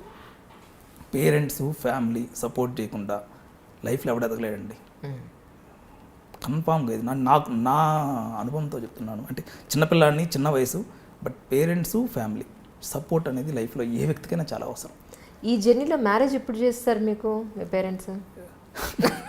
ఎందుకంటే సివిల్ సర్వెంట్స్ చాలా మంది ఇంటర్వ్యూలు చూసి చాలా మంది తెలిసిన వాళ్ళ ద్వారా నా ఫోన్ నెంబర్ కనుక్కొని ఫోన్ చేసి ఆ అమ్మాయికి పెళ్ళైపోయిందా, ఆ అబ్బాయికి పెళ్ళైపోయిందా, లేదంటే మేము చేసుకుంటాం, వాళ్ళ క్యాస్ట్ ఏమిటి, ఎంత కట్నం తీసుకుంటారు, ఇవన్నీ అడిగి నన్ను చంపేస్తున్నారు. అందుకని మీకు పెళ్ళి అయిపోయిందనే విషయం నేను ఒక క్లారిటీ ఇచ్చేసాను. ఎప్పుడైంది, ఎలా అయిందో ఒకసారి చెప్పండి. ఎన్పిఏ ట్రైనింగ్ ఎండ్లో ఈ సంబంధం వచ్చిందండి. ఓకే, తెలంగాణ వాళ్ళే. సో మామయ్య ఇరిగేషన్ డిపార్ట్మెంట్లో ఇంజనీర్గా చేస్తారు, వైఫ్ డాక్టర్. ఓకే, నాకు డాక్టర్ కావాలని కోరుకుండేది. సో మా ఫ్యామిలీలో ఒక డాక్టర్ లేదని బాధ కూడా ఉండేది నాకు. సో తన రూపంలో నాకు ఆ బాధ కూడా తీరిపోయింది. సో తను మెడిసిన్ కంప్లీట్ అయింది, హైదరాబాద్లోనే ఉంటారు వాళ్ళు, ఇక్కడే కంప్లీట్ చేసింది. ఎన్పిఏ ట్రైనింగ్ అయిపోయిన తర్వాత లాస్ట్లో మనకి నెక్స్ట్ స్టేట్కి వెళ్ళడానికి మధ్య ఒక 10-15 డేస్, ఒక 1 వీక్ to 10 డేస్ గ్యాప్ వస్తుంది. ఆ టైంలో మ్యారేజ్ చేసుకున్నాను అందరు ఆశీస్సులతోటి. ఈ మధ్య రీసెంట్గా ఒక పాప కూడా పుట్టింది. అంటే దేవాలకి లక్ష్మీదేవి వచ్చినట్లు ఫీల్ అవుతున్నాను. ఓకే, లక్ష్మీదేవి పుట్టింది మొత్తానికి. లక్ష్మీదేవి వచ్చింది. ఓకే, అంటే ఫస్ట్ మీరు 4th అటెంప్ట్లో ప్రిలిమ్స్ పాస్ అయిన తర్వాత ఇంటర్వ్యూ అంతా పాస్ అయిపోయిన తర్వాత ఐపీఎస్ మీకు వచ్చింది అని తెలిసిన రోజున మీ మానసిక స్థితి ఎలా ఉంది, మీ పేరెంట్స్ ఏమన్నారు? ఏమవుతుందంటే కరెక్ట్గా ఐ మీన్ లైక్ ఎప్పుడైతే నాకు ఇంటర్వ్యూ కాల్ వచ్చిందో నేను అప్పుడు మెంటల్గా ఫిక్స్ అయ్యాను, ఈ ఇయర్ నాకు ఏదో ఒక సర్వీస్ వస్తుంది. ఎందుకంటే రిటర్న్లో నేను ఏదైతే కొంచెం వేరియేషన్ చూపించానో అది నేను ఇంటర్వ్యూకి తీసుకెళ్ళిందని ఒక స్ట్రాంగ్ కాన్ఫిడెన్స్ నాలో ఉండేది. సో నేను అప్పుడు బెంగళూరు వెళ్ళున్నాను చిల్లి వాళ్ళ దగ్గరికి. చిల్లి వాళ్ళు బెంగళూరులో ఉంటారు. సో ఎంతమంది మీరు మొత్తం? యాక్చువల్గా మేము 3 అండి. నేను, నాకు 2 చెల్లెళ్ళు, వాళ్ళిద్దరు మ్యారీడ్. ఓకే, సో 2 బావలు government employees. So they are well settled, they are happy. మా నాన్నగారు మా కుటుంబం మొత్తం గవర్నమెంట్ ఎంప్లాయీస్ని చేశారు. సెక్యూర్డ్ లైఫ్ కదండి. చాలా ఎంత కష్టపడినా ఈ ప్రైవేట్ జాబ్స్లో ఉండే ఇన్సెక్యూరిటీ గవర్నమెంట్ జాబ్లో ఉండదు కదా. అవును ఓకే, పద్ధతి లేకపోతే మనం దాన్ని నిలబెట్టుకోలేకపోతే అది ఎవరు ఏం చేయలేదు, దట్ ఈస్ డిఫరెంట్ థింగ్. అవును. బట్ సో బెంగళూరులో ఉన్నాం. బెంగళూరులో ఉంటే ఎలా ఉంటుందంటే ఈ రోజు రిజల్ట్, రేపు రిజల్ట్, ఇది డైలమా అనేది నడుస్తూ ఉంటుంది. యూపీఎస్సీ ఎప్పుడు అనౌన్స్ చేయదు ఈ రోజు నేను రిజల్ట్ డిక్లేర్ చేస్తాను. ఎగ్జామ్ డేట్స్ అవన్నీ 1 year ముందే ఇన్ఫార్మ్ చేస్తారు, కానీ రిజల్ట్ డేట్ డిక్లేర్ చేయదు. ఒక్కోసారి midnight 2-3 కూడా రిలీజ్ చేస్తారు రిజల్ట్. మనకు అర్థం కాదు ఎప్పుడు రిజల్ట్ డిక్లేర్ చేస్తారని. బెంగళూరులో ఉన్నాను, చెక్ చేస్తూ ఉన్నప్పుడు ఆన్లైన్ వెబ్సైట్స్లో 2 days 3 days అన్నట్లుంటే ఇంక నేను తట్టుకోలేకపోయాను. టెన్షన్. నా వల్ల అవుతలేదమ్మా, నేను వెళ్ళిపోతాను, ఊరికి కనిగిరి వెళ్ళిపోతాను, మీరు కొద్ది రోజులు ఇక్కడే ఉండేసి రండి బెంగళూరులో అన్నాను. అమ్మ వాళ్ళండి నువ్వు వెళ్తే మేమేం చేస్తామని అమ్మ వాళ్ళు కూడా వచ్చేసారు. అమ్మ వాళ్ళు కూడా వచ్చేసారు. ఇంకేంటంటే ఇంక రిఫ్రెష్ చేస్తూ ఉంటాను. ఇంకా first day, second day, third day అప్పటి వరకు అమ్మ నాన్న పక్కనే కూర్చున్నారు, కొడుతూ ఉన్నాను. వాళ్ళు వదిలేట్లేదు నన్ను. వాళ్ళకేదో ఏదో సెన్సెస్ వచ్చాయి, ఏదో అనిపించిందేమో తెలియదు. రిఫ్రెష్ చేస్తూ ఉన్నప్పుడు పేరెంట్స్ ఒక్కసారి నాన్నప్పుడు ఇలా బయటికి వెళ్ళారు, అమ్మ పక్కనే కూర్చొని ఉంది. కొట్టగానే 179 ఏ పవన్ కుమార్ రెడ్డి అని ఉంది. ఇంకా ఇట్స్ లైక్ పెద్దగా అసలు ఇంకా ఏడ్చేసాను నేను. అంటే ఐఎమ్ అనేబుల్ టు కంట్రోల్. ఒక విలేజ్ బ్యాక్గ్రౌండ్ నుంచి వచ్చి టీచర్, ఒక ఫాదర్ ఒక టీచర్ అట్లా వచ్చి, అంటే it's like a dream for me అండి. చిన్నప్పటి నుంచి నాకు ఊహ తెలిసినప్పటి నుంచి నేను ఎదుగుతూ వస్తూ ఉన్నా కూడా ఎక్కడొక ఇంటర్నల్గా డిసప్పాయింట్మెంట్ ఉండేది. నాకు మెడిసిన్ సీట్ రాలేదు, నాకు 10th కూడా కొంచెం మార్క్స్ తగ్గాయి, సిబిఎస్ఈ సిలబస్ నాకు కొంచెం మార్క్స్ తగ్గాయి, అదొక డిసప్పాయింట్మెంటు. ఇది వచ్చిన తర్వాత నాకు సక్సెస్ ఎప్పుడు వస్తుంది, లైఫ్లో సక్సెస్ ఎప్పుడు వస్తుందని ఎదురు చూస్తున్నా. 4 years నుంచి ఎన్నిసార్లు రూమ్లో ఏడ్చాను నాకు తెలుసు. తల్లిదండ్రులు చెప్పుకోలేక, ఎవరో చెప్పుకోలేక, ఫ్రెండ్స్తో కూర్చొని ఎన్నిసార్లు ఏడ్చానో నాకు తెలుసు ఆ విషయం. అదంతా ఒక్కసారి బయటకు వచ్చేసింది ఆ రోజు. ఇంకా ముగ్గురం కూర్చేసుకొని ఒకరినొకరు పట్టేసుకొని ఏడ్చాం. అంటే నాకేమనిపించిందంటే రిజల్ట్ రాక ఒక్క సెకండ్ ముందు నీ లైఫ్కి, రిజల్ట్ వచ్చిన నెక్స్ట్ సెకండ్ నీ లైఫ్కి యూ కాంట్ ఇమాజిన్. నీ లైఫ్ అనేది అప్పటి వరకు నువ్వు ఒక అనామకుడివి. అంటే కనిగిరిలో అనే ప్రాంతంలో నువ్వు ఒకడు ఉన్నావని ఎవరికి తెలియదు. ఆ very next second, next day papers నిండా నీ ఫోటోలు, మీడియా వాళ్ళు వచ్చి నేను ఇంటర్వ్యూస్ చేయటం, ఇట్స్ అమేజింగ్ ఫీలింగ్. ఆ మూమెంట్ కోసం ప్రిపేర్ అవ్వచ్చండి. Leave about everything. ఆ మూమెంట్ లైఫ్లో నీ పేరెంట్స్ హ్యాపీనెస్ కోసం, ఆ సెకండ్లో మీ అమ్మా నాన్న హ్యాపీనెస్ కోసం, వాళ్ళు గత లాస్ట్ 25-26 years నీ కోసం పెట్టిన శ్రమ కోసం, దానికోసం ప్రిపేర్ అవ్వచ్చు లైఫ్లో. దానికోసం ఏదైనా చేయొచ్చు. సీరియస్లీ స్పీకింగ్ దానికోసం ఏదైనా చేయొచ్చు. ఏ బిడ్డ అయినా ఏదైనా చేయొచ్చు. 100% అది ఇట్స్ కంప్లీట్లీ. ఒకరోజు మా నాన్న అన్నారు ఒక మాట, ఇంతకాలం ఒక టీచర్గా తలెత్తుకొని తిరిగావనరా, ఇప్పుడు గర్వంగా తలెత్తుకొని తిరుగుతున్నా అన్న. అంతే కదా, ఇప్పుడు మా అబ్బాయి కదా ఐపీఎస్ అని ఎంత గర్వంగా చెప్పుకుంటారు. అంటే మా నాన్న ఇమాజిన్ చేస్తుండ్రు. మా నాన్న కూడా నా బిడ్డ ఏమీ ఒక రోజు ఐపీఎస్ అవుతాను. మా నాన్నమే కనిగిరిలో ఎట్లా ఉంటుందంటే అందరు ఎక్కువ టీచర్స్ ఉంటారు, వాళ్ళ బిడ్డల్ని సాఫ్ట్వేర్ ఇంజనీర్స్ చేయాలని ఎక్కువ అలానే వెళ్ళిపోతారు. ఈ ఫీల్డ్లో ఈ ధైర్యం చేసి వచ్చే వాళ్ళు చాలా తక్కువ ఉంటారు.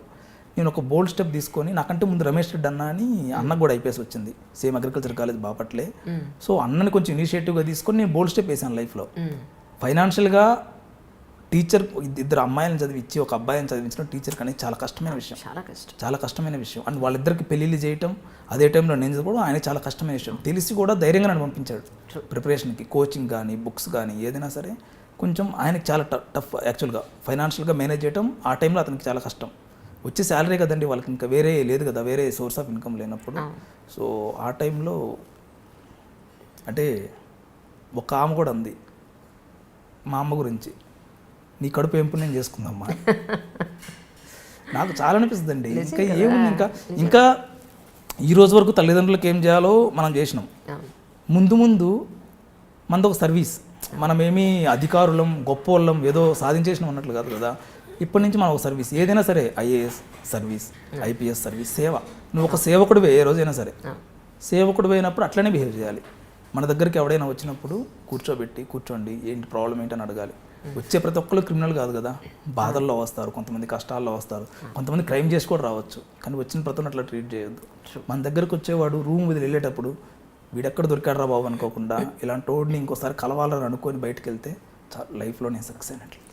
కానీ ఒకటండి, నాకు మాత్రం ఒకటి అర్థమైంది ఏంటంటే, కమింగ్ ఫ్యూచర్లో ఒక సిన్సియర్ ఐపీఎస్ ఆఫీసర్ని చూడబోతున్నానని ఒక సంతోషం ఒకటి. రెండోది, ఎక్కడో వస్తారు, ఏ జిల్లాకో వేస్తారు కదా మిమ్మల్ని. అప్పుడు మళ్ళీ మీరు పోస్టింగ్ తీసుకున్న తర్వాత మళ్ళీ ఇంకోసారి డెఫినెట్గా మా క్రైమ్ సిరీస్లో మళ్ళీ ఇంకోసారి మిమ్మల్ని ఎంట్రీ తీసుకుంటాను. కలుద్దాం ఖచ్చితంగా. డెఫినెట్గా మర్చిపోకుండా మీరు ఇవ్వాలి మళ్ళీ నాకు ఇంటర్వ్యూ. సిస్టంలో ఖచ్చితంగా అండి, అయ్యో భలే వాళ్ళు మీరు అడగాలి. కానీ సిస్టంలోకి ఎంటర్ అయ్యాక అంటే జనాలు బయట ఏమంటారంటే ఒక వ్యక్తి సిస్టంలోకి ఎంటర్ అయ్యాక అనుకున్నవన్నీ చేయలేడు అంటారు. ఎందుకంటే సిస్టమ్ని మార్చడం అనేది ఎప్పటి నుంచో ఉంది. సిస్టమ్ అనేది నేను యూపీఎస్సీ ప్రిపరేషన్ టైంలో కూడా డిబేట్ అయి చెప్తున్నాను. యూపీఎస్సీ ప్రిపరేషన్ టైంలో కూడా చాలామంది ఏం చేస్తారంటే సిస్టమ్ని నిందిస్తారండి. యూపీఎస్సీ ఆప్షనల్ పేపర్ టఫ్గా ఇచ్చింది, యూపీఎస్సీ ఈ ఆప్షనల్ చాలా ఈజీగా ఇచ్చింది, వాళ్ళకు మార్క్స్ ఎక్కువ వేశారు, వీళ్ళకి మార్క్స్ తక్కువ వేశారు, అందుకే నాకు సర్వీస్ రాలేదు. చాలా తప్పండి. యూపీఎస్సీలో ఇప్పటివరకు అలాంటి కల్మషం అయితే ఎక్కడ లేదని విన్నాను. కల్మషం అని కాదు, సపోజ్ అంటే అది పేపర్ సెట్ చేసే వాళ్ళ ఇంట్రెస్ట్ కదండి. ఇప్పుడు ఆంథ్రోపాలజీ ఆప్షన్ ఉందనుకోండి, ఒక్కో ఇయర్ పేపర్ అంటే పాత పేపర్స్లోంచి కొన్ని రిపీట్ అవ్వచ్చు, అది వాళ్ళకి కొంత ఫిచ్చింగ్ అవ్వచ్చు. మ్యాథమెటిక్స్ ఆప్షన్ ఉందండి ఫర్ ఎగ్జాంపుల్, కరెక్ట్గా ఆన్సర్ నువ్వు ప్రాబ్లమ్ సాల్వ్ చేసి నీకు ఆన్సర్ వస్తే ఖచ్చితంగా మార్కులు వేయాలి. ఇక్కడ కట్ చేయడానికి స్కోపే లేదు, అవునా కదా. మ్యాథ్స్లో ఇవి స్టెప్స్ అన్ని చూపించుకుంటూ వచ్చి ఫైనల్గా నువ్వు ఆన్సర్ చూపించేస్తే నీకు మార్క్స్ వేయాలి, అక్కడ నీకు కట్ చేయడానికి స్కోప్ లేదు. సాహిత్యంలో ఏమవుతుంది, ఎంత రాసినా మనం కరెక్ట్ చేసే ఎదుటి వ్యక్తికి మనం మెప్పించగలగాలి. అది మెప్పించలేనప్పుడు అతని మార్క్స్ వేయాలనిపించదు. మాకు 250, 260 వస్తే బాగా మార్కులు వచ్చినట్లు. అదే మ్యాథమెటిక్స్ వాళ్ళకి 300+ అనేది చాలా అంటే మంచి హార్డ్ వర్క్ చేసిన అతనికి 300 మార్క్స్ వస్తాయన్నమాట. సో ఇట్లా సిస్టమ్ నిందిస్తూ ఉంటారు. అంటే కొన్ని చోట్ల మనం చేసిన తప్పులకు కూడా వాళ్ళ మీద బ్లేమ్. నేను ఒకటే చెప్తాను, నీలో తప్పును ఐడెంటిఫై చేసుకున్న రోజు నేను ఇక్కడ తప్పు చేసిన, ఈ పేపర్లో నేను సరిగ్గా చదవలేదు, ఇక్కడ నా ప్రజెంటేషన్ నాకు ల్యాకింగ్ ఉంది, నేను ఎక్కువ టెస్ట్ సిరీస్ అంటే ఎక్కువ పేపర్స్ నేను ఆన్సర్ చేయలేదు ఇప్పటివరకు, నేను ఇట్లా ఎక్కడైతే నీలో మిస్టేక్ ఉందో అది ఐడెంటిఫై చేసుకున్న రోజు, అన్ని ఎఫర్ట్ కన్సిస్టెంట్గా ఉన్న రోజు, ప్రపంచంలో అన్ని శక్తులు ఏకమైపోయి నీకు రోజు మార్గం చూపిస్తాయి. ఖచ్చితంగా నీకు సక్సెస్ అనేది నీకు వస్తుంది. ఎక్కడా నిరుత్సాహపడాల్సిన అవసరం లేదు. మేబీ ఈ రోజు నువ్వు ఫెయిల్ అవ్వచ్చు, అటెంప్ట్ ఫెయిల్ అవ్వచ్చు, నెక్స్ట్ అటెంప్ట్ కూడా ఫెయిల్ అవ్వచ్చు, కానీ నీ ఎఫర్ట్ కన్సిస్టెంట్గా ఉన్న రోజు, ఎవ్రీ అటెంప్ట్కి నీ మిస్టేక్ ఐడెంటిఫై చేసుకున్న రోజు, any person village city background ఏం సంబంధమే లేదు, ప్రతి ఒక్కరూ లైఫ్లో సక్సెస్ అవుతారు. యూపీఎస్సీ కాకపోతే వేరేదండి. యూపీఎస్సీ ఏం అంటే లైక్ ఎండ్ కాదు కదా లైఫ్లో ఏ వ్యక్తికి. అది కాకపోయినా ఇంకో దాంట్లో ఏ వ్యక్తి అయినా సక్సెస్ అవుతాడు. మీరు అంటే ఇందులో ఆప్షన్ ఏం తీసుకున్నారు? యాక్చువల్లీ తెలుగు సాహిత్యమేనండి. తెలుగు సాహిత్యం చాలా తక్కువ మంది తీసుకుంటారేమో. ధైర్యం ఉండాలి అది తీసుకోవాలంటే. తెలుగు సాహిత్యం పట్ల మక్కువ ఉండాలి, ఆసక్తి, ఇష్టం ఉండాలి. శ్రీశ్రీని ఓపెన్ చేస్తే పదండి ముందుకు పదండి తోసుకు అంటాడు. అదే కృష్ణశాస్త్రి దగ్గరికి వెళ్తే ఆకులో ఆకునై, కొమ్మలో కొమ్మనై, పువ్వులో పువ్వునై అంటాడు.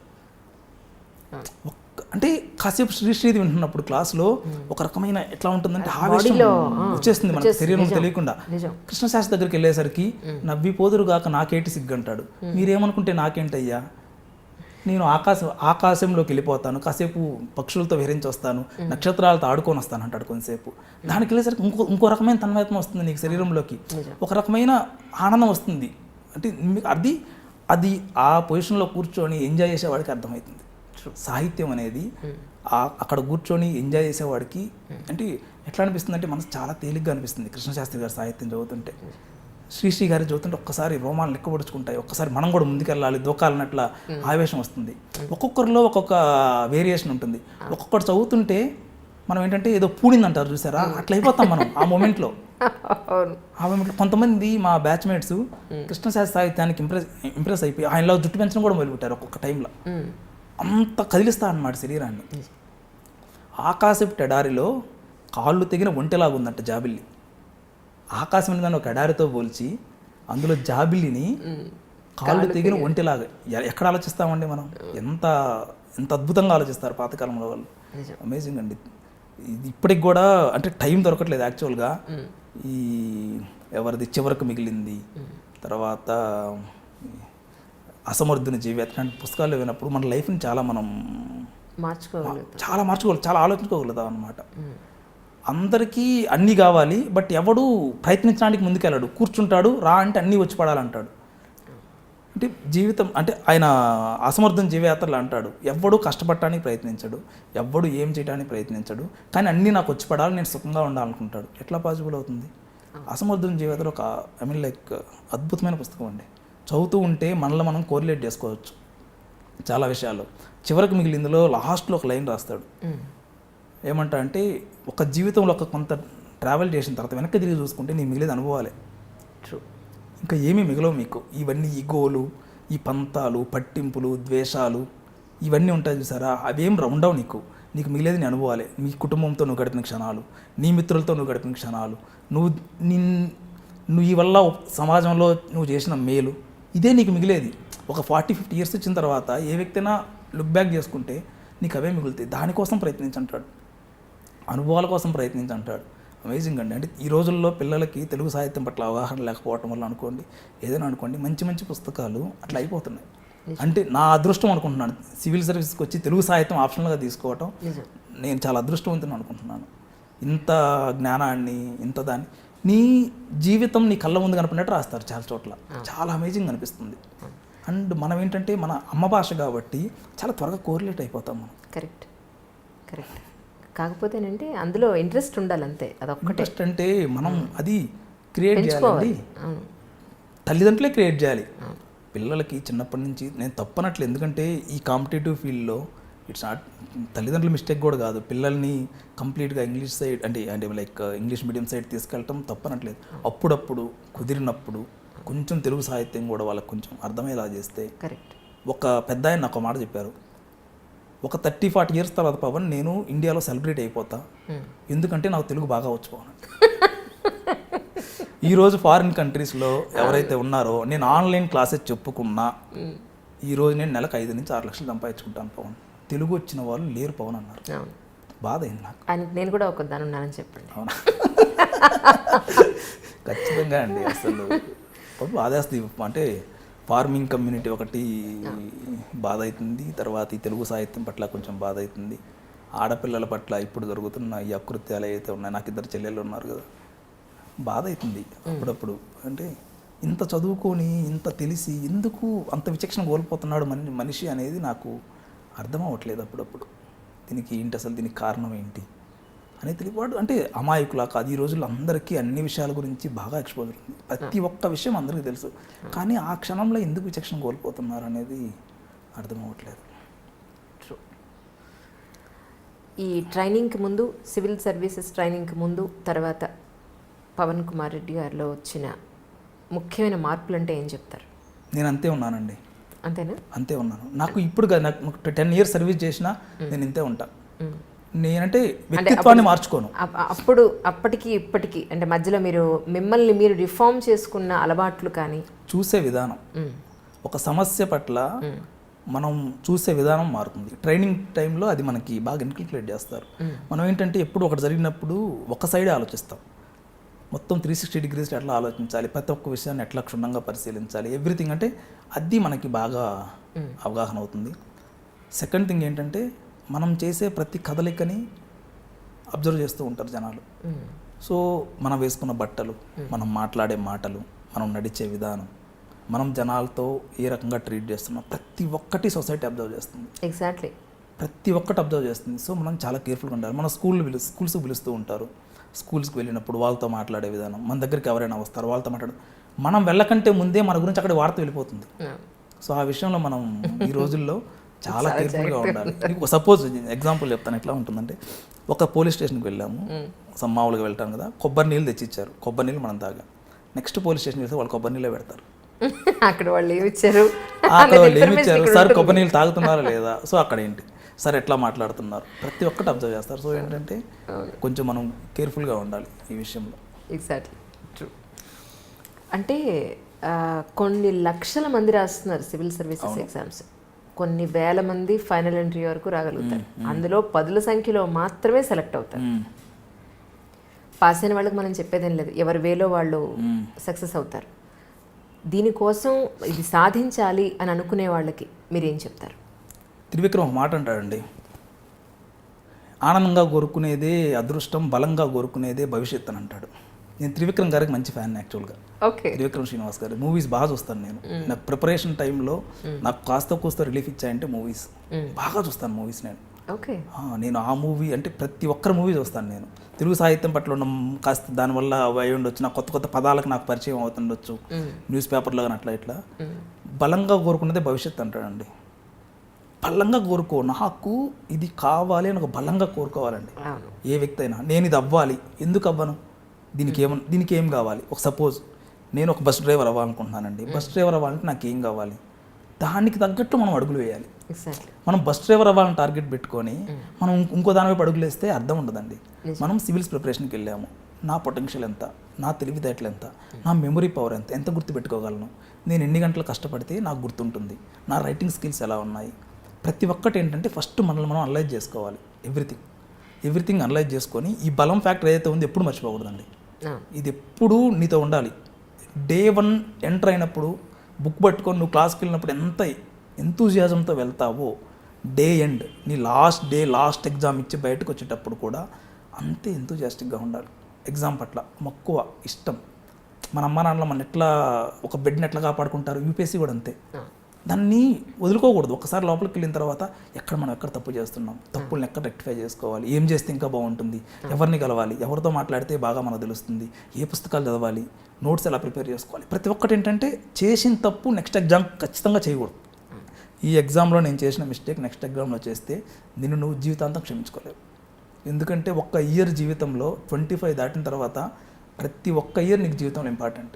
సో ప్రతి ఒక్క ఇయర్ నీకు జీవితంలో ఇంపార్టెంట్ అయినప్పుడు చాలా ముఖ్యమైనది. కాబట్టి ఎక్కడ తప్పు చేస్తున్నామో ఐడెంటిఫై చేసుకుంటూ మనకున్న పొటెన్షియల్స్ని చూసుకుంటూ మనకున్న మంచి ఏంటి, మన దగ్గర ఉన్న చెడు ఏంటి, అంటే మనకున్న స్ట్రెంగ్త్ ఏంటి, మనకున్న వీక్నెస్ ఏంటి, రెండు మనం మంచిగా అనలైజ్ చేసుకుంటూ వెళ్తూ ఉంటే anybody will become something in life. IAS IPS పక్కన పెట్టండి, ఇట్స్ నేను ఎంచుకున్న ఫీల్డ్ కాబట్టి అది ఎనీథింగ్ నువ్వు అనుకున్న దాని పట్ల గట్టిగా స్ట్రాంగ్గా కూర్చుంటే ఏదో ఒక రోజు ఖచ్చితంగా సక్సెస్ అవుతారండి. ఎక్కడ గివ్ అప్ యాటిట్యూడ్ ఉండకూడదు లైఫ్లో, అది చాలా ఇంపార్టెంట్. ఇన్ని ఇంటర్వ్యూలు చేశాను సివిల్ సర్వెంట్స్ని. నిజంగా ఎంత బాగా మాట్లాడిన ఫస్ట్ వ్యక్తి మీరు. అంటే వాళ్ళ సివిల్ సర్వీసెస్ గురించి వాళ్ళు ఎలా ప్రిపేర్ అయ్యారు, వాళ్ళు ఎలా ఇందులోకి వచ్చారు, వాళ్ళ ఎయిమ్ ఏంటి, ఇవన్నీ చెప్పారు. కానీ బట్ ఆల్ ఓవర్గా ఎంత హార్ట్ఫుల్గా ఓపెన్ మైండ్తో మాట్లాడింది మీరే. నిజంగా thank you so much and my heartly congratulations to you once again. Wish you all the best for coming future. భలేవారి, ఐ షుడ్ సే దట్. ఇంకేమన్నా ఉంటే చెప్పేసండి. ఆల్మోస్ట్ నేను మొత్తం కవర్ చేశాను. ఓకే, ఇంకేమన్నా మీకు గుర్తొచ్చిన ఉంటే డెఫినెట్గా you can share with us. అంటే నేనేమంటానంటే ఈ కాలం పేరెంట్స్ ఏమవుతున్నారంటే they are running behind money. దాంతోపాటు డబ్బు సంపాదన ఇంపార్టెంట్. దాంతోపాటు నేనేమంటానంటే కొంత ఈవినింగ్ టైంలో 1 or 2 hours పిల్లలకు సమయం కేటాయించండి. పిల్లల్ని తీసుకెళ్ళండి, డిఫరెంట్ ప్లేస్కి తీసుకెళ్ళండి, చూపించండి, నేర్పించండి. ప్రతిదీ స్కూల్లో వాళ్ళు చెప్పాలంటే చాలా కష్టం ఎవరికైనా సరే. చిన్నప్పుడు మా నాన్న నన్ను స్కూల్కి తీసుకెళ్ళి నేర్పించేవాడు. సమ్మర్ హాలిడేస్లో మా నాన్న నన్ను పక్కన కూర్చోబెట్టి నేర్పించాడు కాబట్టి నాకు అది బెనిఫిట్ అయింది. సెకండ్ థింగ్, మార్క్స్ వెనక పడద్దండి. ఎప్పుడు సబ్జెక్ట్ నేర్పించడానికి ట్రై చేయండి. మీ పిల్లవాడికి 25కి 15 వచ్చినా పర్లేదు. వాడిలో కనుక ఇంక్విజిటివ్నెస్ అంటే క్వశ్చన్ చేసే విధానం కనుక వాడికి ఫస్ట్ నుంచి ఉంటే, ప్రతి ఒక్కటి కాకిందుకు నల్లగా ఉందని వాడు అడిగిన రోజు ఖచ్చితంగా ఆన్సర్ చెప్పండి. చెట్టు ఎందుకు ఇట్లా ఎదుగుతుందన్న రోజు అట్లా ఆ రకంగా వాడికి కాన్సెప్ట్ని సబ్జెక్ట్ నేర్పించండి. వీటి 25 బట్టి పట్టేసేసి ఉన్నట్లు దింపేసేసి 25 మార్క్స్ వస్తే అది ఎడ్యుకేషన్ సిస్టమ్ కాదు. అది చాలా తప్పు. నాకు తెలిసినంత వరకు పిల్లాడికి నేర్పించండి, సబ్జెక్ట్ నేర్పించండి. ఇది ఎందుకు ఇలా ఉంది, ఇది ఇలానా ఎందుకు ఉండాలి, ప్రతి ఒక్కటి ఆ క్వశ్చన్స్ ఉంటాయి కదా, ఆ ప్యాటర్న్లో పిల్లలకు నేర్పించండి. వాళ్ళతో టైం స్పెండ్ చేయండి. అది చాలా ఇంపార్టెంట్. అది ఈ రోజుల్లో నేను చాలా తక్కువ చూస్తున్నాను. సెకండ్ థింగ్, ఫ్యామిలీ సపోర్టు పిల్లవాడిది కొంది చాలా అవసరం అండి. నాతో పాటు మా నాన్న ఎదుగుతూ వచ్చాడు కాబట్టి నేను ఈరోజు మా నాన్నతో ఏదైనా షేర్ చేసుకోగలను, చాలా ఫ్రీగా షేర్ చేసుకోగలను. ఈరోజు నా పెళ్లి విషయంలో కూడా మా నాన్న నాకు ఫ్రీడమ్ ఇచ్చాడు. నువ్వు చూసుకోపంటే చూడు పవన్, మన ఫ్యామిలీకి సెటిల్ అయ్యేటట్టు మంచి ఫ్యామిలీ నువ్వే ఎంచుకున్నాడు. కూర్చున్నాను, మా వైఫ్తో మాట్లాడాను. ఇది మాది విలేజ్ అంటే లైక్ టౌన్లో పెరిగాము, ఇట్లా మా ఫాదర్ ఇలా ఉంటారు, మా మదర్ ఇట్లా, మీరు ఫస్ట్ ఇన్ సిటీ బ్రాటప్ అన్నీ చెప్పుకోగలిగాను. తను ఇప్పుడు అర్థం చేసుకోగలిగింది. ఇప్పుడు ఈరోజు తన సపోర్ట్ లేకపోతే నేను ముందు ఫీల్డ్లో వర్క్ చేయడం చాలా కష్టం. అవును. సో పిల్లలకు ఆ ఫ్రీడమ్ ఇవ్వాలి. దాంతోపాటు పిల్లలతో పాటు తల్లిదండ్రులు కూడా ఎదుగుతూ వస్తే పిల్లవాడు ఏంటంటే ఏదైనా చెప్పుకోగలరు తల్లిదండ్రులతోటి. అది చాలా అవసరం. థర్డ్ థింగ్ ఏంటంటే ప్రిపరేషన్ అనేది ఒకరిని చూసో ఒకళ్ళు అయ్యారనో రావద్దండి. సివిల్ సర్వీసెస్ ప్రిపరేషన్ అనేది ఆయన ఏదో మన ఊర్లో పక్కతను అయ్యాడు కదా, లేదు మన ఫ్రెండ్ అయ్యాడు కదా అని ఎప్పుడు రావద్దండి. అది చాలా ఇబ్బంది. నీకు నిజంగా ఆసక్తి ఉందా, నీకు నిజంగా ఇంట్రెస్ట్ ఉందా, నీకు నిజంగా దేశానికి సేవ చేయాలని ఉందా, లీవ్ అబౌట్ మనీ పర్పస్ కోసం అయితే సివిల్ సర్వీసెస్కి రావటం అంత బ్లండర్ ఏది ఉండదు. Seriously speaking, money is not at all a criteria. Tea stall పెట్టుకున్నా ఈరోజు ఒక మంచి సెంటర్లో ఈరోజు ₹1,00,000 సంపాదించుకోవచ్చు. ఎగ్జాక్ట్లీ. అస్సలు ప్రాబ్లమే కాదు. మనీ కోసం అయితే రావద్దు. నిజంగా సీరియస్గా నువ్వు చనిపోయే లోపు ఏదో ఒక రోజు నీ పేరుతోటి ఏదో ఒక సివిల్ సర్వీస్ ఎంట్రన్స్ ఎగ్జామ్ ఏదో ఒక ఎగ్జామ్లో నీ పేరుతో ఒక బిట్ కనుక వస్తే, మల్టిపుల్ చాయిస్ ఆప్షన్ కనుక వస్తే, నీ హిస్టరీలో ఏదో ఒక రోజు నీ పేరు కనుక అట్లా ఎక్కడో చోట నీ పేరు మెన్షన్ చేయగలిగితే 130 కోట్ల మంది భారతీయులు అందరూ పుట్టారు నేను పుట్టానని కాకుండా లిఖించుకోదగ్గ రోజు నీ జన్మకు ఒక సార్థకత వస్తుంది. నిజంగా ఆ విధంగా ఈ ఫీల్డే కాదు, ఎనీ ఫీల్డ్ ప్రతి ఒక్కరూ డెడికేటెడ్గా ఇండియాలో ఉండి ఇండియాని తిడతారండి కొంతమంది, ఫారిన్ కంట్రీస్ని పొగుడతారు. తప్పు ఒప్పని నేను అంటలేదు. నీకున్న దగ్గర ఉన్న రిసోర్సెస్ని వాడుకొని ఎదగటం మొదలు పెడితే మనం చాలా మంచి ప్లేస్కి వెళ్తాం. ఇప్పుడు మీకు ఐపీఎస్ క్యాడర్ ఇచ్చారు. అవును. మీ పరిధిలో నేను ఐపీఎస్ అయితే ఇది చేయాలి, ఖచ్చితంగా ఈ ఇంప్లిమెంటేషన్ చేయాలి, లేదా ఇది సాధించాలి, ఈ మార్పు తీసుకురావాలి అని ఏమన్నా మనసులో అనుకున్నారా? నేను మీ కింద ఒక మాట చెప్పాను, కానిస్టేబుల్ కనపడితే నేను రోడ్డు చుట్టూ తిరిగేసి వెళ్ళేవాడిని. ఏ వ్యక్తికి పోలీస్ స్టేషన్కి హాస్పిటల్కి వెళ్ళాలనే ఆసక్తి ఇంట్రెస్ట్ ఏ వ్యక్తికి ఉండదు. మా భార్య డాక్టర్, నేను పోలీస్. ఏ వ్యక్తికి మీకు ఎవరికైనా ఉంటుందండి నేను రోజు హాస్పిటల్కి వెళ్ళి రావాలి, రోజు పోలీస్ స్టేషన్? ఏ వ్యక్తికి ఉండదు. నిజంగా ఏదైనా ప్రాబ్లం ఉంటేనే, ఏదైనా కష్టం ఉంటేనే వాడు వచ్చి నీ గడప దొక్కుతాడు, వచ్చి నీ దగ్గరకు వచ్చి నిలబడతాడు, అయ్యా నాకు ఈ ప్రాబ్లం ఉందయ్యా అని. వచ్చిన వాళ్ళకి మనం ఎందుకు వచ్చినావు పోపు అని అనకుండా, విసుక్కోకుండా వాడి ప్రాబ్లం విని నా లైఫ్ టైంలో మొత్తం మీద అట్లీస్ట్ నా దగ్గరకు వచ్చిన వాడు బాధపడకుండా సార్ నిజంగా నాకు న్యాయం చేసిండు అని ఆనందంతో కనుక బయటకు పోతే నేను పడ్డ కష్టానికి విలువ వచ్చినట్లండి. ఒక చిన్న విషయం ఇక్కడ నేను మీతో షేర్ చేసుకోవాలి. ఈ మధ్యకాలంలో మా ఫ్రెండ్సే. ఓకే. ఒకళ్ళ దగ్గర ఒక ₹5,00,000 అప్పు తీసుకున్నారు. బట్ టైం బ్యాడ్ అయ్యి ఇన్ టైం ఇవ్వలేదు. యువతల వాళ్ళ కోపం వచ్చి వీళ్ళ మీద కేసు పెట్టారు. ఓకే. డబ్బులు ఇవ్వాలి, ఇవ్వట్లేదు వీళ్ళు. మన హైదరాబాద్ సిటీలోనే పెడితే సరే వాళ్ళిద్దరూ కాంప్రమైజ్ అయ్యారు. కాంప్రమైజ్ అయ్యి అమౌంట్ ఈ టైం లోపల ఇచ్చేస్తాను, ఫస్ట్ 1,00,000 అలా ఇచ్చేసి మొత్తాన్ని క్లోజ్ చేశారు. ఇప్పుడు అది ఏంటి కాంప్రమైజ్కి లోక్ అదాలత్కి వేసుకోవాలి. ఓకే. డబ్బులు ఇవ్వాల్సిన వాడు తీసుకున్నవాడు కాంప్రమైజ్ అయ్యారు, డబ్బులు కూడా ఇచ్చేశారు. పోలీస్ స్టేషన్లో ఉన్న ఎస్ఐ, సిఐ, కానిస్టేబుల్స్ మీ ఇద్దరూ కాంప్రమైజ్ అయ్యారు. సరే, ఇన్నేళ్ల పాటు ఆల్మోస్ట్ ఒక 6 months పాటు మీ కేసుని మేము సీరియస్ అవ్వకుండా మేము ఆపాం. ఓకే. 5,00,000కి ఇప్పుడు మీరు 50,000 పే చేయాలి ఖచ్చితంగా. పే చేయకపోతే అరెస్ట్ చేసేలాగా మేము కేసుని రివర్స్ చేసి మేము ఎలా అన్నా మారుస్తాం. ఓకే. ఇలాంటి కండిషన్లో ఎవరు ధైర్యం చేసి న్యాయం కోసం పోలీస్ స్టేషన్కి వెళ్తారండి? అసలు కంప్లైంట్ ఇచ్చిన వాడు, కంప్లైంట్ తీసుకున్న వాళ్ళు ఇద్దరు కూడా కాంప్రమైజ్ అయ్యారు. గొడవ లేకుండా ప్రశాంతంగా వెళ్ళిపోయింది, డబ్బులు ఇచ్చేశారు. లోక్ అదాలత్లో కేసు వేయడానికి మిమ్మల్ని అరెస్ట్ చేయకుండా ఉండరు, మిమ్మల్ని హెరాస్ చేస్తారా? ఇలాంటి పోలీసులు ఉన్నంత కాలం ఎవరు నమ్ముతారండి పోలీసుల్ని? నిజం కాదా? నిజం. కానీ ఒకటి అంటే డబ్బు కోసం ఎందుకింత కక్కుర్తి మనుషులకి? అలా డబ్బులు సంపాదిస్తే ఆ డబ్బు నీకు దేనికి పనికొస్తుంది? అల్టిమేట్ గా నువ్వు ఇంటికే పట్టుకెళ్ళాలి, నీ పిల్లలకి పెట్టాలి, నీ భార్యక, నీ ఇంటిక, నీ తిండిక, దేనికోసం పనికొస్తుంది ఆ డబ్బు అని అడుగుతున్నాను నేను. ఏడుపు సొమ్ము తిని మనమేమో ఆనందపడతామండి, తప్పు కదా అది. నేనేమంటానంటే ఇటువంటి విషయం ఏదైనా జరిగినప్పుడు, నేను మీడియాలో ఉన్నానని తెలుసు, ఓకే ఉన్నానని తెలుసు, నా వీడియోలు వాళ్ళు చూస్తున్నారు, అయినా కూడా వాళ్ళు డబ్బు డిమాండ్ చేస్తున్నారు. నాకు తెలిసిన వాళ్ళు ఎవరికైనా చెబితే వాళ్ళు కక్ష సాధింపు చర్యగా ఏదైనా చేస్తారేమో అని నేను కూడా అన్ని ఇలా మోసుకొని కూర్చున్నాను. మీరు ఏం చేయాలంటే ఇటువంటి వచ్చినప్పుడు సీనియర్ ఆఫీసర్స్కి ఒక రిప్రజెంటేషన్ ఇవ్వండి. చాలామంది అంటే ఏమవుతుందంటే ఎస్పీ సార్ దగ్గరికి వెళ్ళాలా అని భయపడతారు. చాలామందికి ఆ భయం ఉంటుంది. యాక్చువల్గా ట్రైనింగ్లో మాకు ఇది బాగా నేర్పిస్తారండి, ఎంపతి. అంటే వచ్చిన వాళ్ళ పట్ల మనకి ఉండాలని, అంటే వాడి బాధను అర్థం చేసుకునే కెపాసిటీ ఉండాలి.